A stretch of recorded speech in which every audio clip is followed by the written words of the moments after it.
I forgot to toss your hair.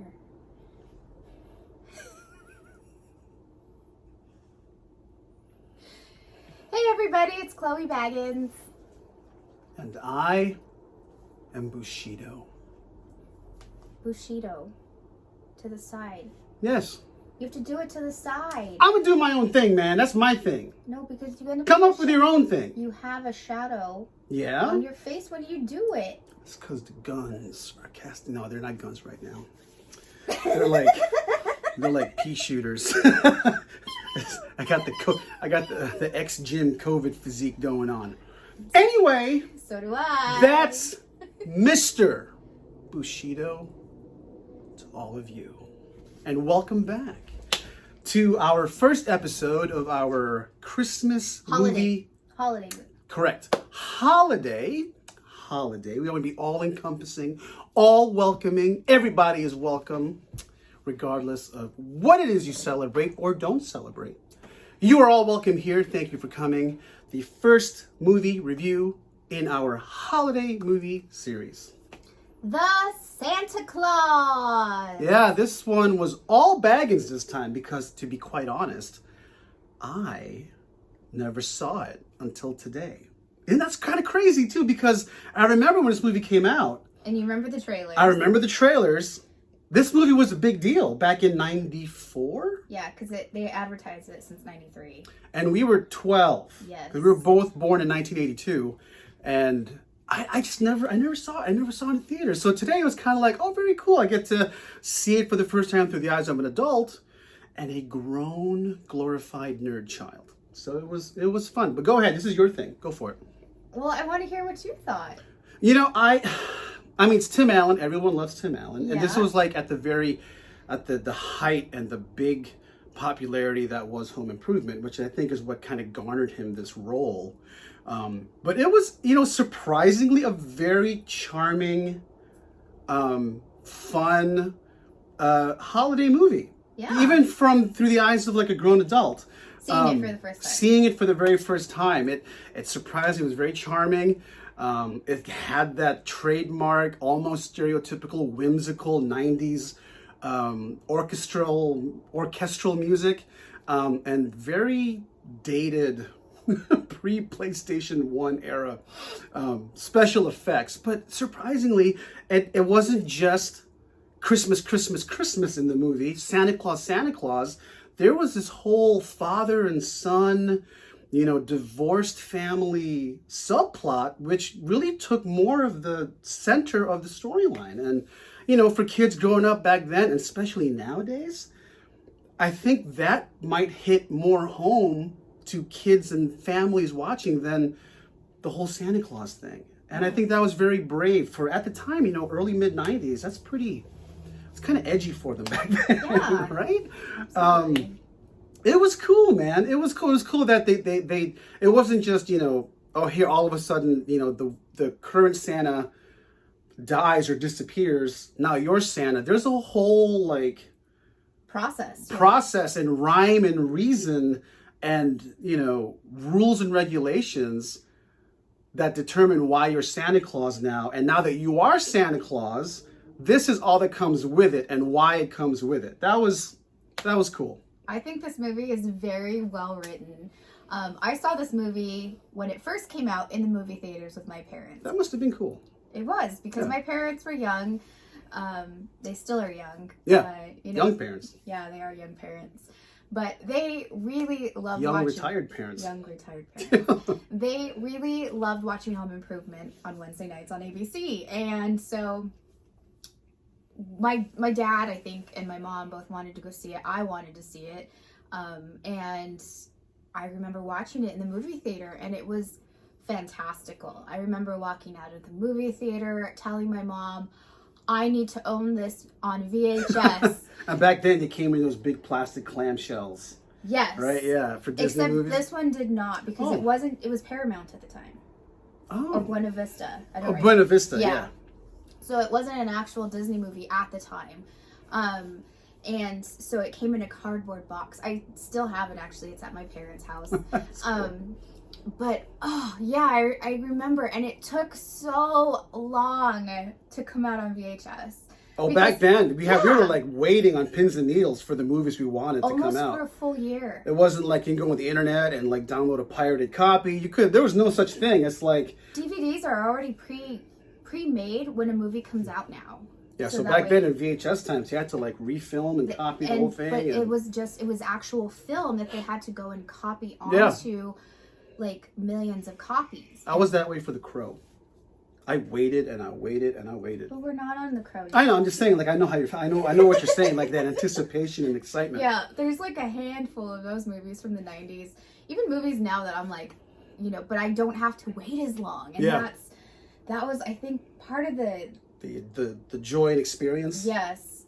Like I needed to see it again and again and again. And so I did. This was one of the few VHS copies of movies that I wore out because I watched it so much. And I think that's cool that from your perspective, like I don't have that experience because I don't have the nostalgic memories attached to the movie Yeah. experience. So, for you, it's not just, oh, I love the movie, but there's this whole other Process. adventure Yeah. you had for seeing it in the movies and the experience with the other 90s kids and then waiting for it on VHS. I think that's awesome. That's part of the charm, I think, of these kinds of movies, not just for our generation, but for kids now. I'm sure that this movie will still hold up really well. I think it still holds Yeah, up. with minus the parts with the reindeer and when they're flying, you see the age, you see the time in cinema history when it was made. You're not going to see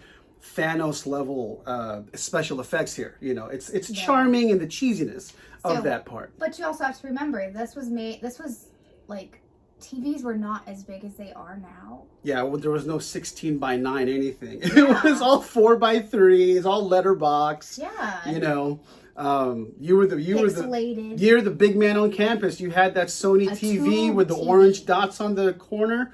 Oh man. We were an Asian family, so we kept them orange dots in the corner. Plastics? The plastic Sony orange dots. You knew that was a good TV. Oh my god. So that was really cool, man.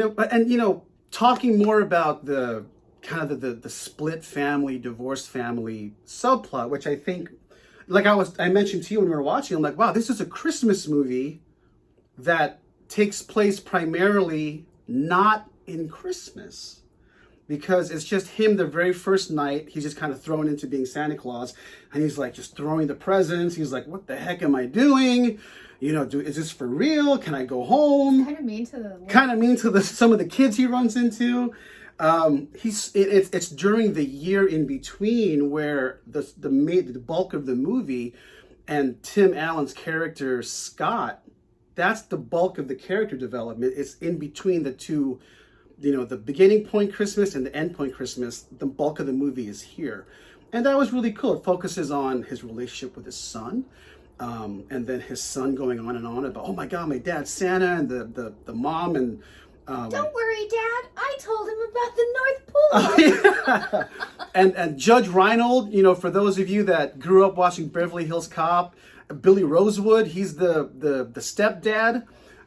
He's a psychiatrist who's like, what you're thinking is you're just you're imagining it and this and that, but he's like, no, you don't get it. Like it's for real, and that's you listen. Yeah, exactly. And that's cool. That's the chunk, the big part of the heart of the movie for me when watching it for the first time was the family dynamic. That's what I think allows the movie to still be relatable nowadays. Absolutely. Because unfortunately there are a lot of families where it's a one-parent household or shared custody, and that's the world we live in. And this movie still is very realistic when it comes to that. It just has this Santa Claus subplot floating around it, So that's very good on Disney's part to make it very surprisingly realistic with Santa Claus in terms of the people in it that you're watching experience this adventure. It was cool. I always liked how sarcastic this Santa Claus was, because you always imagine him being just polite and ho ho ho and jolly, blah, blah, blah. But Tim Allen does a fantastic job of bringing Tim Allen comedy into this, because if you've ever watched some of his side projects, he's very kind of a potty mouth. He is a potty mouth. Yeah. And so it's really kind of funny to see him in this type of situation. Even as a child, I knew that this was toned down for him because we were like 11, 12 years old when this movie came out, and we knew back then. You know, all kids know about everything early on. Oh man, the moment y'all get on school bus, you get on school, every swear word's coming out of your mouth. I don't care who you are, you know everything, you're saying everything. It's only when you're back home that the halos come on top. That's just reality, man. When you also had an older brother who's... I had an older brother to kind of... baptism under fire. And I didn't have that. I'm an only child, so I didn't get all of that excitement that you got. But, you know, in my opinion, I just watched this a few weeks ago because I watch this movie every November to kind of get myself into the Christmas spirit. I love this movie. I can't even say enough how much I enjoy this movie. And I'm still laughing at it, like, as we're watching it today, as if I've never seen it or seen it for the first time. Yeah, so. And I think you really should mention the the actor that played the son, Charlie. If his performance was one of those kind of hammy, cheesy, annoying kid performances, like they're reciting lines. Yeah, and exactly unresponsive and just kind of robotic and. Because he's the connective tissue with Tim Allen's journey as Santa Claus and what's going on with his mom and reality and school and everything. So if his performance was not what it was, if it was subpar and not so relatable and you're not cheering for him too in the story, I think the movie would have really fallen apart. And regardless of whatever Tim Allen does, just because the son's positioned in the middle, because the kids watching it through the eyes of the son. If he's not on point, the whole movie would have fallen apart. Agreed. Yeah. So good to him. So can we also talk about how long it took for you to realize that Santa Claus was the same as Scott Calvin? Yeah, because I thought it was like, I never actually looked at the title because Santa Claus spelled Claus, but this one is the Santa Claus, as in like a stipulation you're signing off on a contract or something. And I'm like, oh. Well, and then also Scott Calvin's name is SC. Because they pan to that all over. They're very good at these tiny little hints at showing things, and it's like, and Bushido here is like SC. Oh, I get it. Scott Calvin, Santa Claus. Good job, Bushido. Oh, man, I did good in school, man. I did good in school. So,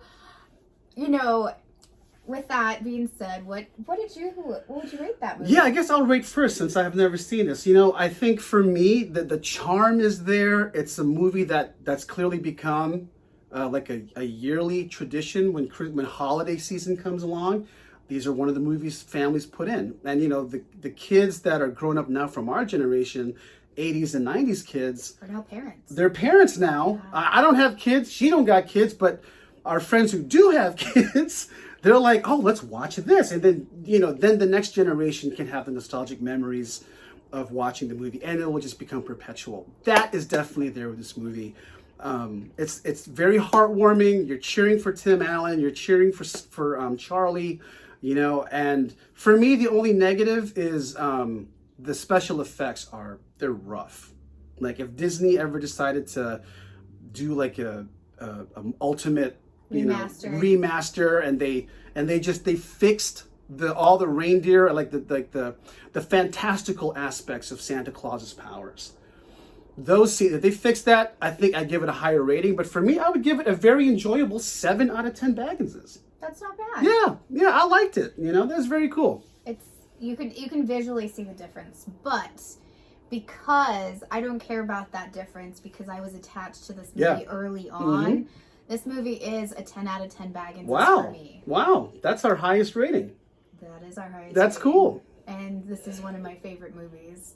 You'll see that as we start to review all the VHS movies I owned in the 80s and 90s. And all the stuff we grew up with, thankfully, is what's really cool, but considered so cool by the general population of pop culture. So that's cool that we grew up at the right time. I always say. Absolutely. It was still nostalgia. It was, 70s, 80s meeting modern technology. Yeah. So this movie has really held up for me, and even seeing it now, because I can watch some older movies and see it as an adult, and it doesn't bring back the same. It just doesn't hold that up. Joy, like when I, like that first time you saw, like, the best movie ever, and you get out of the theater and you're like amped and you're pumped and you just want to go run out and buy like all the memorabilia with it. Yeah. And like the first time you saw Transformers in the movie theater, Oh, yeah. and you wanted to go buy like all the action figures and Which posters and the t-shirts, and every time you like kids do. Yep. That's how, not everything holds up like that, but this one does for me. That's very cool. And I like the, kind of the difference in our opinion. Yeah. But it's still staying as a good movie from two different points of origin in experiencing the movie. That's really cool. So, I guess that kind of wraps up our review. We will come back. I think you want to do the trilogy, right? I want to do the trilogy. The Santa Claus trilogy. He hasn't seen any of them. I haven't seen any of them. So I haven't seen any of them. Yes, tell us what you guys think of this movie. Regardless of what you celebrate, comment. Yeah, it don't matter. Like. It's still an enjoyable movie for the holiday winter season. You don't have to celebrate anything, or you can.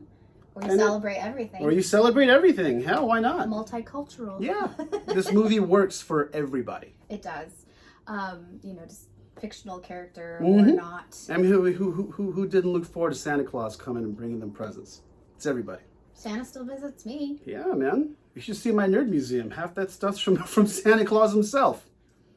Santa loves me more than you, though. Probably. Probably. Don't forget to like, subscribe, comment, and give a huge shout out to Bushido. So as always, stay safe, stay healthy, be good to yourself, be good to those around you, and no matter what, be excellent to each other. And forever. And ever.